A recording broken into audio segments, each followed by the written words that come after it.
Well, it is wet and shitty out.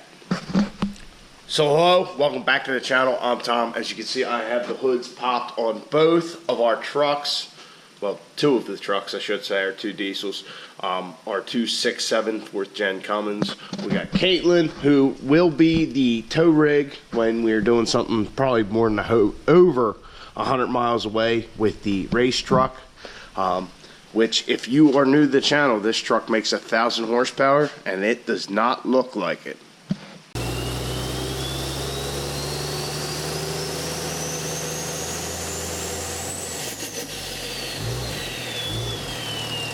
If this is your first time stopping in, please like, subscribe, smash that like button if you so desire. That's Peter McKinnon thing. If you guys don't watch his channel, check it out. He is an awesome photographer and definitely somebody who I'm going to try and incorporate some of his stuff into with my videos as far as editing goes.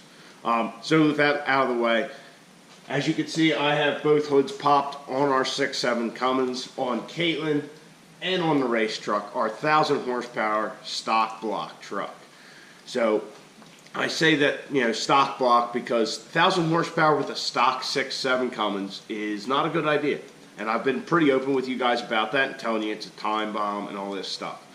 Now, a lot of people might have the misconception that, hey, it's just a bigger bore motor, which is not true. It is a bored and stroke 5.9 is what it comes down to. They are actual different castings for the motor itself. It's not just bored and stroke. They are completely different engines, though many of the parts are the same. Like if you buy push rods, they are from 98.5.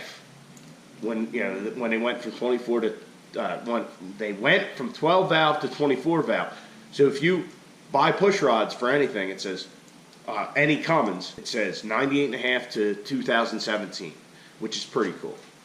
So I've been telling you that we need to build the motor in the race truck, which I put up a little Instagram post yesterday. It was, what was it? If my truck was a villain, I've been seeing people doing it, so I tried it, and I put these two trucks up there with Bebop and Rocksteady. If you don't know who they are, apparently you don't know about the Teenage Mutant Ninja Turtles, which I loved as a kid. It had the little fucking pizza shooter, van and all this stuff, love them.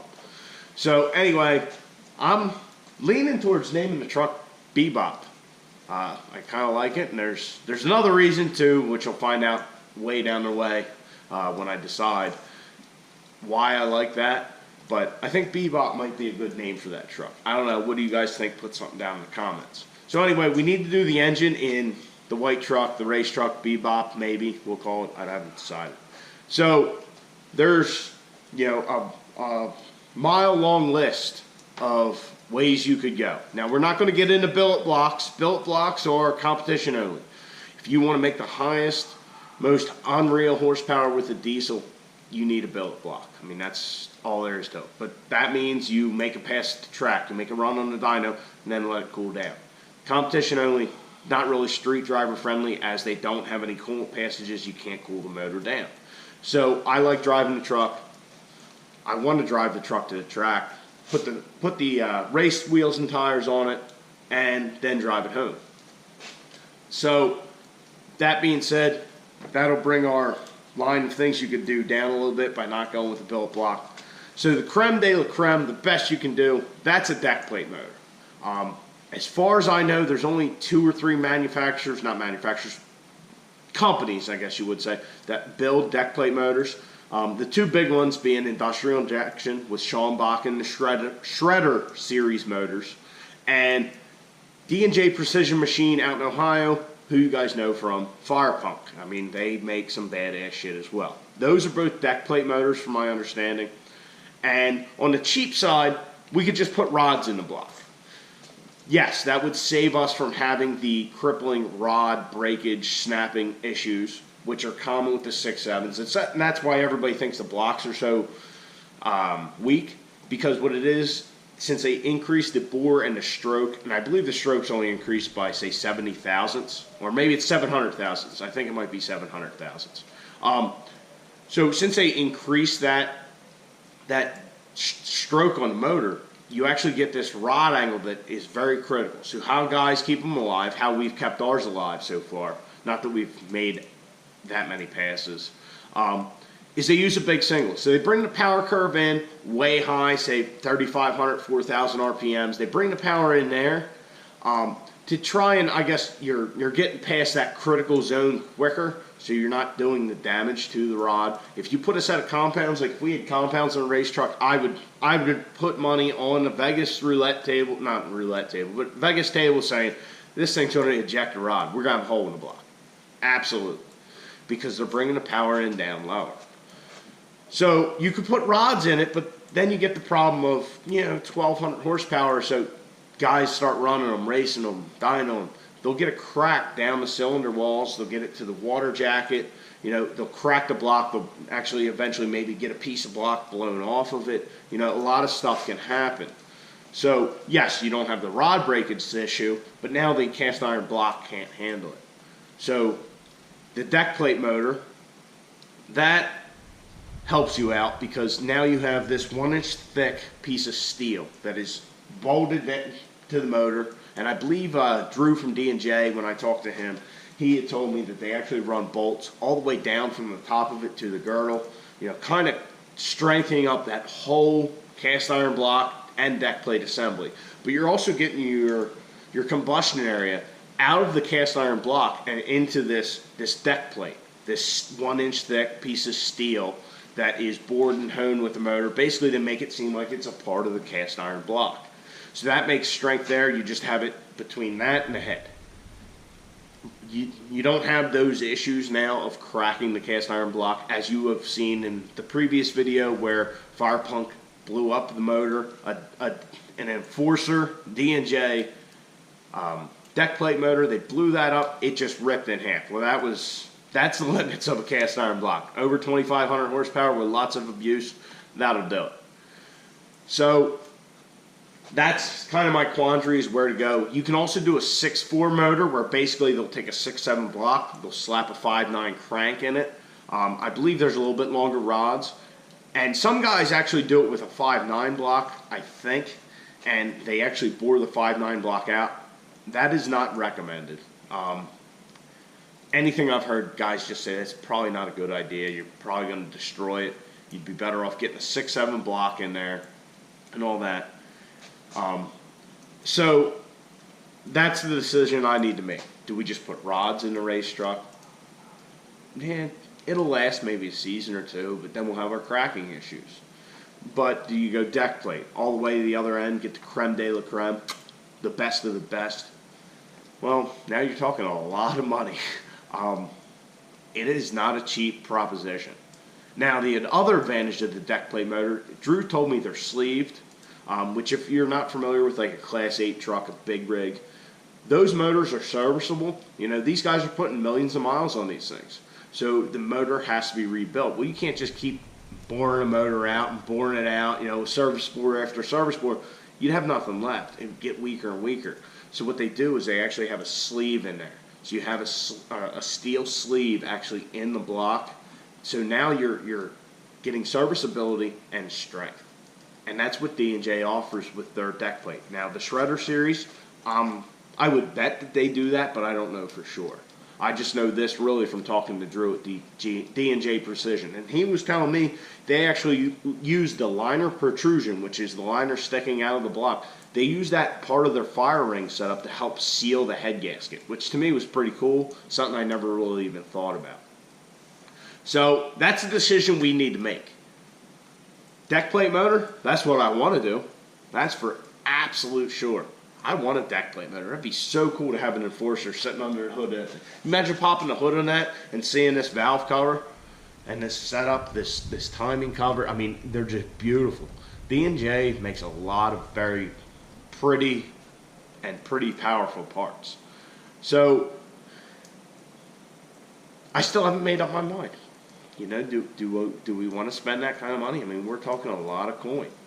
Is it worth it? Absolutely, for what we're doing. If we're going to stay in it, 100%. Now, do you put rods in it? Well, we could do that. Get by for a season or so. But then we're going to have to do the next upgrade. The motor's going to have to come out again. Now, if we didn't, like an Enforcer Shredder Series deck plate motor, we'll take it apart, do a compression test. Check everything out. Pull the head maybe, just check out the liners, make sure everything's, good. and that's it. Put it back together, or get something sent out. Drew was telling me that if you got an enforcer, and say we lost injector number 1, just because it's right here on Caitlin. If we lost the number 1 injector and that took out the number 1 piston, we could actually pull that liner here at the house. And he told me, he'd get the motor out of the truck, but if it was number 1, we could probably just do it right here. Pull the liner, they'll ship you a liner and a piston, put the liner and the piston in, put the new rod, put the rod and all that back together. But, so maybe it wouldn't be that easy here with the motor in the truck, but anyway, that's not the point. We could actually service it here in the garage. It's kind of how he put it to me. We have the capability. It's something I wouldn't be afraid to do, that's for sure. I'd probably enlist my father's help, as he has had to head off his cat motor quite a few times in his Peterbilt. So, those are the different options. Like I said, we could go with a 6.4 and just basically put a 5.9 crank in the race truck. But now we're losing a little bit of, alright, your motor's an air pump. You're just pumping air. It's coming in the intake here and it's going out the exhaust. All it is an air pump, like a compressor. So, 6.7, bigger, we can spool big charger. And what Drew at D&J told me, he said, once you have a 6.7, you really don't want to go back down to a 6.4 or a 5.9. He says, you're just not going to like it. He says, it's not going to spool as big of a charger, not as well. So, I guess I've been rambling on here. Like I said earlier, it's going to be a bit of a talkie. But that's the decision to be made. And I haven't made that decision. That's a lot of coin to be parting with for an engine. And I do plan on staying in it and, just sending it. And that's why I'm leaning towards an enforcer. I really like what D&J's doing. It seems like they've made tons of leaps and bounds in the industry, coming up with new products. The whole deck plate thing, I believe that's something that goes back to the pullers. A lot of the pulling trucks are making lots of power, but they're a different setup than drag racing or say dynoing, on a chassis dyno. So it all kind of comes from that world. I'm not in the pull world. I don't know much about it. I'm just an enthusiast in my garage. So guys, you and I both know what way is the best to go, but what do you think? What do you think I should do? Should I just put rods in it? Should we go with a 6.4? Maybe it won't spool that charger as well. And that's the other thing. When we build the motor, we can add another charger on there. Maybe 2. Maybe 3. I don't know that anybody's done that, but hey, we could try something. Fuck it. So, guys, in closing, that's my thoughts on the motor in the race truck. I don't know what I want to do. Well, no, I shouldn't say that. I know what I want to do, but I don't know what I want to pay for. So, once again, we could do rods, pistons, all that kind of stuff. Or we could go creme de la creme and just go right off the bat with a deck plate motor. Certainly what I want to do. I would love to send that engine or the spare block we have sitting outside. Send that to Drew. Have him machine it. Make it the best it can be. And then just run the thing. Hey, if we get to the point where we break a deck plate motor, we're going to be in the big time. We're going to be one of those guys who people say, that's, one of the most powerful trucks in the country. That kind of shit. Alright guys, so like I said, this was a little bit of a talkie, not our standard videos working in the garage, but I just kind of want to let you in where my head's at. I keep telling you about how that truck is a time bomb. I keep telling you that we're going to take the engine out this winter. Well, winter's here, so it's got to come out here shortly, but figure out what we're going to do with it. So let me know what you think. I'd love to hear your opinions, and I'm sure you guys will feel the same way I do, that a deck plate is the way to go, which it absolutely is. But hey, maybe there's another option I didn't cover that you guys know about that I can't think of right now, or I don't even know about. Who knows? There's a lot of things out there. Let me know what you guys think. Alright guys, if you enjoyed the video and you're not subscribed to the channel, please subscribe, like, comment, and I'll catch you guys on the next one. Get out in your garage, get to working on your truck,